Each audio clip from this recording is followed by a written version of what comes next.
नमस्कार. चला आज आपण सगळे मिळून ग्रॅमर डिटेक्टिव्ह बनूया. आपलं मिशन इंग्रजी वाक्यांमध्ये लपलेलं एक मोठं रहस्य उलगडणं. तयार आहात?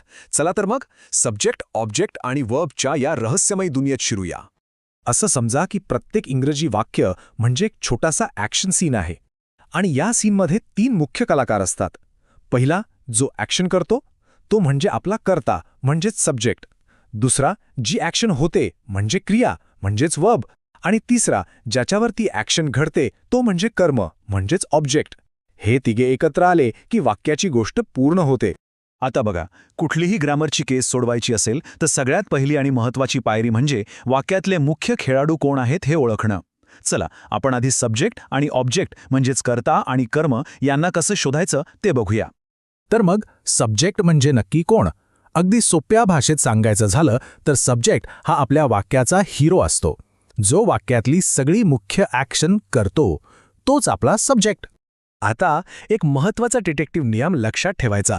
सब्जेक्ट हा नेहमीच कोणीतरी व्यक्ती किंवा सजीवच असेल असं नाही, तो निर्जीव सुद्धा असू शकतो. इथं पहिल्या उदाहरणात बघा, शी ही एक व्यक्ती आहे, पण दुसऱ्या उदाहरणात द बॉल ही एक वस्तू आहे. दोन्ही वाक्यात सब्जेक्टचं काम करत आहेत कारण कृती त्यांच्याकडूनच होतेय. आता वळूया ऑब्जेक्टकडे म्हणजे कर्माकडे.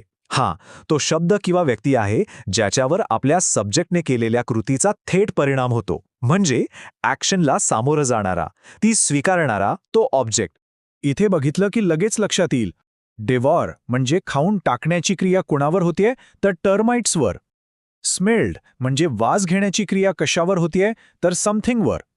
क्रियापदाचा थेट परिणाम ज्यावर होतो तोच असतो आपला ऑब्जेक्ट. ठीक आहे, सब्जेक्ट आणि ऑब्जेक्ट ओळखायला तर आपण शिकलो. पण कधी काय होतं, ऑब्जेक्ट वाक्यात असा काही लपलेला असतो की सापडतच नाही. म्हणूनच आता वेळ आली आहे एका अशा सुपर ट्रिकची जे वापरून आपण कुठलाही लपलेला ऑब्जेक्ट अगदी सहज शोधून काढू शकतो. पण एक मिनिट, आपण जो शब्द शोधला आहे तोच ऑब्जेक्ट आहे याची 100% खात्री कशी करायची? काहीतरी सोपी, फुल प्रूफ पद्धत हवी की नाही? आणि ती सुपर ट्रिक आहे क्रियापदाला फक्त 2 सोपे प्रश्न विचारायचे. व्हॉट म्हणजे काय आणि हुम म्हणजे कोणाला. या प्रश्नांची उत्तरं जर वाक्यात मिळाली तर अभिनंदन, तुम्हाला तुमचा ऑब्जेक्ट सापडला. जसं की he is writing a book. यात रायटिंगला विचारा रायटिंग व्हॉट, उत्तर आलं अ बुक. झाला की नाही ऑब्जेक्ट छुमंतर होऊन समोर हजर.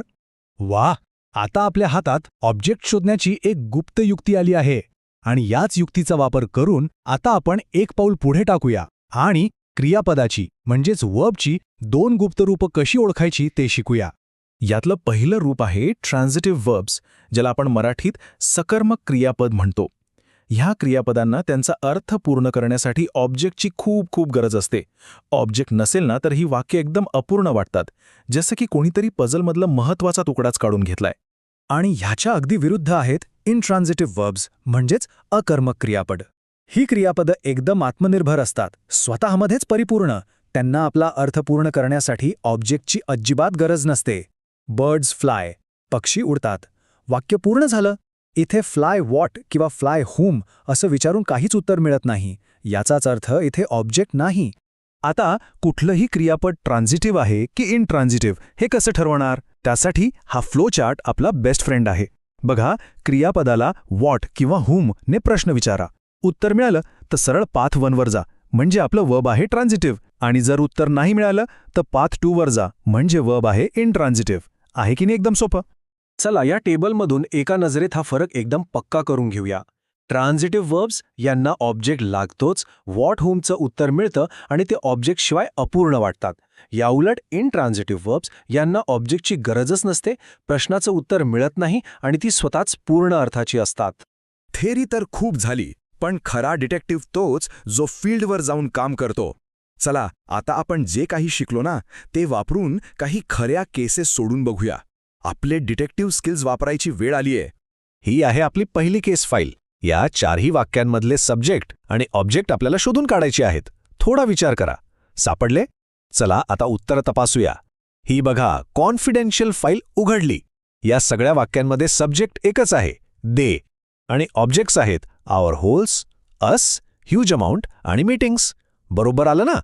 आता घेऊया दुसरी केस फाईल. इथे आपल्याला ओळखायचं आहे की दिलेलं क्रियापद ट्रान्झिटिव्ह आहे की इनट्रान्झिटिव्ह. चला आपली सुपर ट्रिक वापरूया. पहिलं वाक्य, वी गास्प्ड व्हॉट? उत्तर नाही, म्हणून हे झालं इनट्रान्झिटिव्ह. दुसरं वाक्य, द कॅननियर फायर्ड व्हॉट? उत्तर आहे अ शॉट, म्हणून हे झालं ट्रान्झिटिव्ह. बघा किती सोपं आहे. वा, आपण खूपच छान तपास केला आणि सगळ्या केसेस यशस्वीपणे सोडवल्या. तर मग या सगळ्या तपासातून आपल्याला मिळालेले सर्वात महत्त्वाचे नियम म्हणजेच गोल्डन रूल्स आणि आपल्या पुढच्या मिशनबद्दल बोलूया. हे आहेत आपले 4 गोल्डन रूल्स जे आपल्या डिटेक्टिव्ह टूलकिटमध्ये नेहमीच असले पाहिजेत. 1. सब्जेक्ट म्हणजे कृती करणारा. 2. ऑब्जेक्ट म्हणजे कृतीचा परिणाम सोसणारा, ज्याला आपण व्हॉट किंवा हुमनी शोधू शकतो. 3. ट्रान्झिटिव्ह वर्बला ऑब्जेक्ट हवाच. आणि 4. इनट्रान्झिटिव्ह वर्बला ऑब्जेक्ट लागत नाही. हे 4 नियम लक्षात ठेवले की बस. आणि आता आजचं आपलं खास मिशन म्हणजेच गृहपाठ. एक इंग्रजी वर्तमानपत्र घ्या, त्यातला कोणताही एक लेख निवडा आणि लाल पेनाने त्यातील सगळ्या सब्जेक्ट्सना गोल करा आणि निळ्या पेनाने सगळ्या ऑब्जेक्ट्सच्या खाली रेष ओढा.